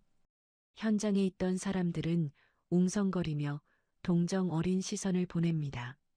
실시간 댓글창에는 시어머니 불쌍해서 어떻게, 재벌 갑질아웃, 며느리 구속해라 같은 반응들이 폭포수처럼 올라옵니다. 박미숙은 속으로 쾌재를 부르며 회심의 미소를 감춥니다. 됐어. 이대로면 여론재판으로 그년들 매장시키는 건 시간 문제야. 그때였습니다. 박미숙의 뒤에 설치된 대형 모니터 화면이 치직거리더니 갑자기 검은 화면으로 바뀌었습니다. 방송 진행자가 당황하며 이니어를 만지작거립니다. 잠시 방송 송출에 문제가 생긴 것 같습니다. 시청자 여러분 양해 부탁드립. 하지만 멘트가 끝나기도 전에 모니터 화면이 다시 켜지며 전혀 다른 영상이 재생되기 시작했습니다. 그것은 흐릿하게 편집된 영상이 아닌 초고화질 CCTV 원본 영상이었습니다. 화면 속 장소는 며칠 전 그 결혼식장입니다. 영상 속 박미숙이 악기 같은 표정으로 며느리 오하은을 향해 소리치는 모습이 선명하게 잡힙니다. 더러운 손으로 어딜 만져. 하여간 천한 것들은 꼭 티를 내요. 이어서 들려오는 소리는 현장에 있는 모든 사람을 얼어붙게 만들었습니다. 짝! 박미숙이 풀스윙으로 하은의 뺨을 때리고 하은이 맥없이 바닥으로 나뒹구는 장면이 슬로 모션도 아닌 정속도로 적나라하게 재생됩니다. 엄마. 쪽팔리게 진짜 왜 그래. 아내를 일으키기는커녕 짜증을 내는 최태성의 목소리, 그리고 하객들을 위협하는 최동훈과 경호원들의 모습까지. 거짓말을 할 수 없는 진실의 눈이 거대한 스크린을 가득 채웁니다. 인터뷰장은 순식간에 찬물을 끼얹은 듯 조용해졌다가 곧이어 비명과 경악 소리로 뒤덮였습니다. 헐, 뭐야? 때린 게 시어머니였어? 와, 대박. 저거 완전 미친 여자 아니야? 박미숙은 뒤를 돌아보고는 기겁을 하며 비명을 질렀습니다. 야, 뭐야? 저거 꺼. 당장 끄란 말이야. 방송사고야. 방송사고. 박미숙이 휠체어에서 벌떡 일어나 모니터를 가리려 팔을 허우적거렸습니다. 다리가 아파서 걷지도 못한다던 사람이 멀쩡하게 뛰어다니는 꼴이라니 코미디가 따로 없습니다. 그때 현장의 스피커에서 또 다른 음성 파일이 재생되었습니다. 어제 박미숙이 삼류 유튜버 김철수에게 뇌물을 주며 했던 통화 내용입니다. 기자님, 이거면 되죠? 하은이 그년 완전 꽃뱀으로 몰아주세요. 편집 기술 좋으시다며? 내가 맞는 것처럼 조작 좀 잘해줘요. 아주 사회에서 매장시켜버리게. 박미숙의 천박하고 악랄한 목소리가 병원 로비에 쩌렁쩌렁 울려 퍼집니다. 최태성은 얼굴이 사색이 되어 뒷걸음질 치다가 카메라 삼각대에 걸려 넘어졌습니다. 현장에 와 있던 유튜버 김철수는 얼굴을 가리고 쥐새끼처럼 도망가려다 사람들에게 붙잡혔습니다. 방송을 진행하던 아나운서가 싸늘한 표정으로 마이크를 잡고 말했습니다. 시청자 여러분, 지금 보신 영상과 음성 이것이 사건의 진실인 것 같습니다. 박미숙 씨 해명하시죠. 이게 조작된 겁니까? 카메라들이 일제히 박미숙의 얼굴을 클로즈업합니다. 박미숙은 덜덜 떨리는 손으로 얼굴을 가리며 악을 썼습니다. 아니야. 이거 다 음모야. 전현들이 돈으로 방송국 매수한 거야. 난 몰라. 난 억울해. 그때 로비 입구 쪽에서 웅장한 엔진 소리와 함께 검은색 세단 한 대가 멈춰 섰습니다. 차 문이 열리고 선글라스를 쓴 윤명희와 강도진 변호사가 수십 명이 경호원을 대동하고 나타났습니다. 기자들의 플래시가 기관총처럼 터지며 그들을 향해 쏟아집니다. 명희는 당당한 걸음걸이로 박미숙의 코앞까지 걸어와 멈춰 섰습니다. 명희가 선글라스를 벗자 서슬 퍼런 눈빛이 박미숙을 관통합니다. 명희가 낮지만 또렷한 목소리로 말했습니다. 쇼는 끝났어. 박미숙 씨. 재미있었나? 내 딸을 마녀로 만들어서? 박미숙이 바들바들 떨며 명희를 노려봤습니다. 너 인연. 네가 꾸민 짓이지? 감히 방송을 망쳐? 도진이 앞으로 나서며 마이크를 잡고 기자들을 향해 브리핑을 시작했습니다. 안녕하십니까? 법무법인 정의 강도진 변호사입니다. 저희는 방금 공개한 영상 외에도 최동훈 전 사장의 수백억대 횡령 및 탈세 증거, 그리고 박미숙 씨의 상습 폭행 피해자 12명이 진술서를 확보했습니다.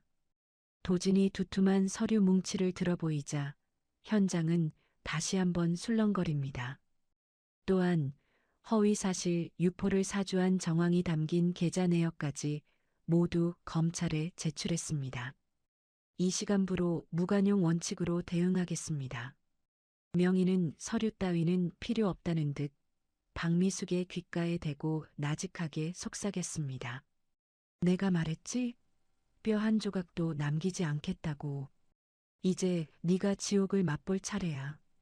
바로 그때 병원 밖에서 요란한 사이렌 소리가 들려왔습니다. 위용, 위용, 위용. 경찰차 5대가 병원 입구를 막아서고 제복을 입은 경찰들이 들이닥쳤습니다.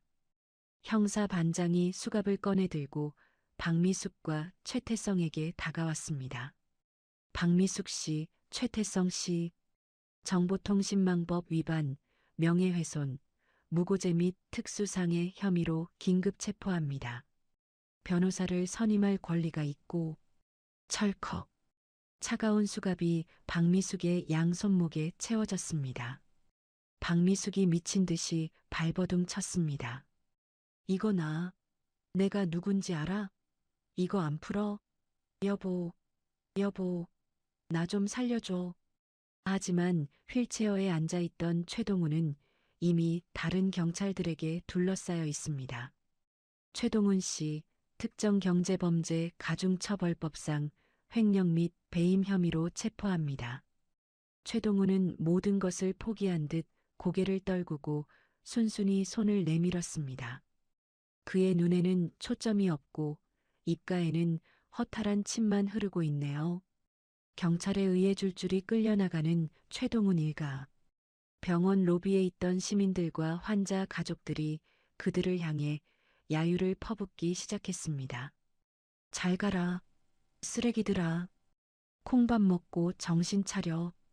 누군가가 마시던 물병을 던져 박미숙의 머리에 명중시켰습니다. 아! 박미숙은 헝클어진 머리에 물을 뒤집어 쓴 채 카메라를 향해 끝까지 악다구니를 썼습니다. 찍지 마. 다 고소할 거야. 두고 봐. 내가 다시 돌아올 거야. 하지만 그녀의 외침은 시민들의 환호성에 묻혀 허공으로 흩어졌습니다. 최태성은 고개를 푹 숙인 채 경찰차에 타려다 멀리 서 있는 명희와 눈이 마주쳤습니다. 그는 명희의 서늘한 눈빛을 보고는 오줌이라도 지릴 듯 몸을 떨며 급하게 차 안으로 도망치듯 몸을 숨겼습니다. 경찰차들이 사이렌을 울리며 멀어지고 현장에는 통쾌한 승리의 공기만이 남았습니다. 도진이 명희에게 다가와 고개를 숙였습니다. 회장님 고생하셨습니다. 완벽하게 마무리됐습니다.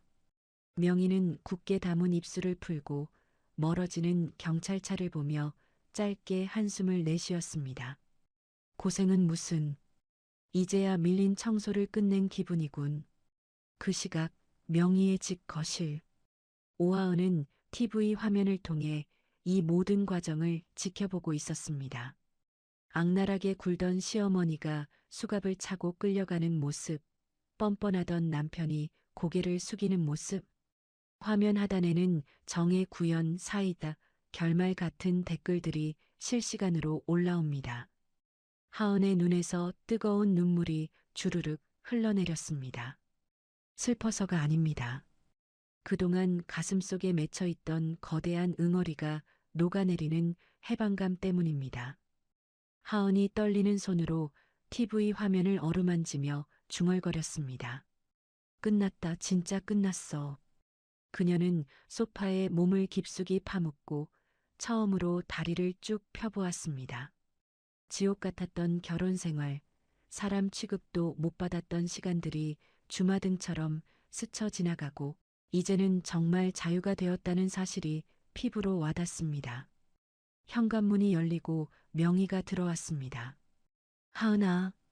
명희의 목소리를 듣자마자 하은이 자리에서 벌떡 일어나 달려갔습니다.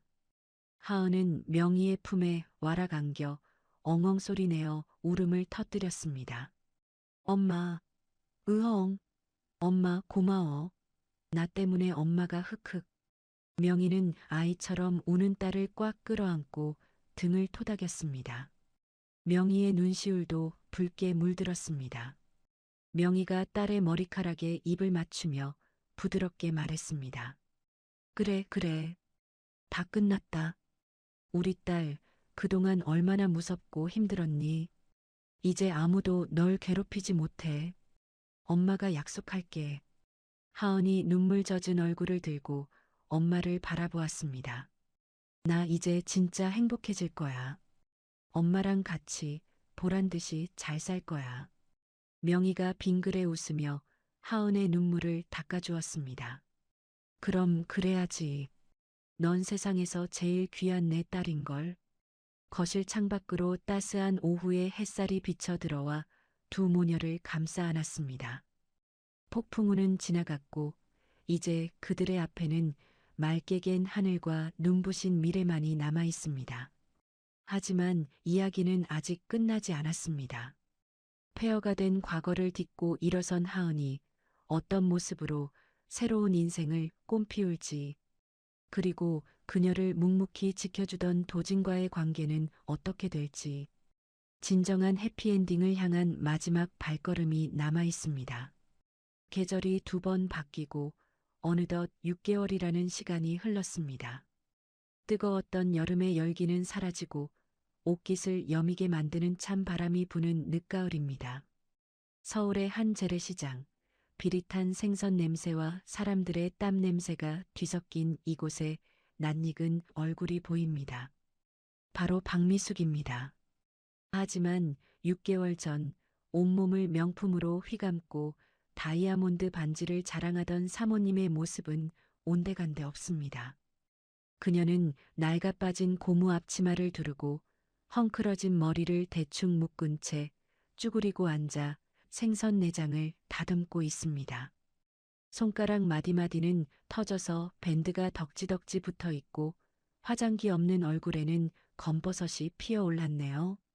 지나가던 손님이 생선을 가리키며 퉁명스럽게 묻습니다. 아줌마, 이거 고등어 얼마야? 싱싱한 거 맞아? 눈알이 왜 이렇게 탁해? 박미숙이 거친 손으로 생선 물기를 털어내며 억지 웃음을 짓습니다. 아이고, 사모님. 오늘 아침에 들어온 물건이에요. 3마리에 10,000원에 드릴게. 가져가셔. 비싸네. 깎아줘요. 8,000원. 아휴, 남는 것도 없는데. 알았어요. 가져가요, 가져가. 박미숙이 검은 비닐봉지에 생선을 담아 건네자 손님은 돈을 던지듯 놓고 사라집니다. 박미숙은 바닥에 떨어진 1,000원짜리 지폐들을 주섬주섬 주우며 한숨을 내쉽니다. 에휴, 내 팔자야. 내가 어쩌다 이 꼴이 돼서. 그때 시장통 전광판 뉴스에서 낯익은 이름이 흘러나옵니다. YM그룹 싱글맘 자립을 위한 하은 재단 설립 오늘 출범식 열려. 박미숙은 홀린 듯 고개를 들어 전광판을 바라봅니다. 화면 속에는 세련된 정장을 입고 환하게 웃고 있는 오하은이 있습니다. 그 옆에는 우아한 모습의 윤명희도 보이네요. 박미숙이 들고 있던 생선 칼을 떨어뜨리며 멍하니 중얼거립니다. 하은이? 자신이 천한 것이라고 무시했던 며느리는 대한민국이 주목하는 재단 이사장이 되었는데 정작 자신은 그토록 경멸하던 시장 바닥에서 생선을 팔고 있습니다. 박미숙의 눈에서 후회와 질투가 섞인 눈물이 주룩주룩 흘러내려 생선 비린내 나는 앞치마를 적십니다. 장면이 바뀌어 먼지가 풀풀 날리는 공사 현장입니다. 안전모를 쓴 최태성이 무거운 벽돌 지게를 지고 비틀거리며 계단을 오르고 있습니다. 곱게 자란 도련님이었던 그에게 막노동은 지옥이나 다름없습니다. 아, 김씨, 똑바로 안 해? 군뱅이처럼 기어다닐 거면 당장 꺼져. 자신보다 한참 어린 작업 반장이 고함을 지르며 최태성의 뒤통수를 툭 칩니다. 예전 같았으면 내가 누군지 알아? 라고 대들었겠지만 지금 최태성은 비굴하게 고개를 숙입니다. 죄송합니다. 빨리 하겠습니다. 점심시간 최태성은 구석에 쭈그리고 앉아 컵라면을 먹습니다. 퉁퉁 부른 라면을 허겁지겁 넘기는데 옆에 있던 인부들이 스마트폰을 보며 떠드는 소리가 들립니다. 와, 이 여자 진짜 예쁘지 않냐? YM그룹 회장 딸이라는데 이번에 이혼하고 재단 만들었대. 전 남편이 완전 쓰레기였다던데? 그러게. 복을 발로 찼지. 나 같으면 업고 다녔겠다. 최태성은 라면을 먹다 말고 사례가 들려 캑캑거립니다. 화면 속 하은의 당당한 미소를 보자 가슴이 찢어질 듯 아파옵니다.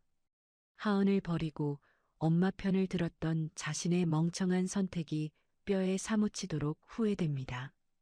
최태성은 국물도 남기지 않고 컵라면을 비운 뒤 눈물을 훔치며 다시 벽돌을 지러 갑니다. 그리고 차가운 쇠창살이 가로막힌 교도소 독방. 죄수복을 입은 최동훈이 멍하니 벽을 보고 앉아 있습니다.